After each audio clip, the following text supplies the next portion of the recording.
नहीं है। आज घर में से कई लोगों पर कुर्बानी वाजिब होती है और घर में से एक कुर्बानी करके कहते हैं जी हमारा वाजिब जो है वो अदा हो गया। ऐसे नहीं, घर के अंदर अगर 3-4 कमाने वाले हैं, हर एक अपना हिसाब करे, लेन देन सारा देखे कि कितना हमने कर्ज देना है, कितना लेना है, कितने पैसे मौजूद हैं, उन सब का हिसाब करें।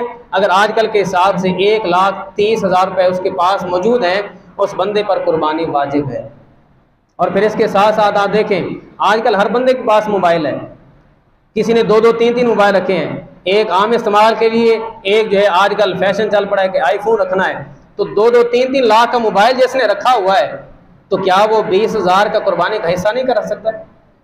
क्या वो 20-25 हज़ार की कुर्बानी नहीं कर सकता? यकीनन कर सकता है। ऐसे बंदे पर कर्ज लेकर कुर्बानी करना भी ज़रूरी है कि वो कर्ज लेकर कुर्बानी करे।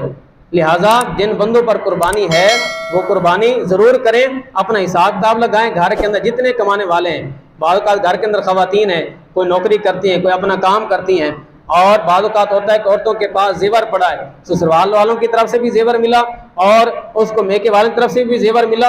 अब वो जेवर पड़ा है लेकिन उसके होने के बावजूद भी कुर्बानी नहीं करती, उन पर कुर्बानी वाजिब है, वो कुर्बानी करेंगी। ये नहीं कि घर में से सरबराह ने कर दी सबकी तरफ से दाव की, ऐसा नहीं होता। इस वीडियो को शेयर जरूर करें, हो सकता है आपके एक शेयर से ये बात किसी के दिल में उतर जाए।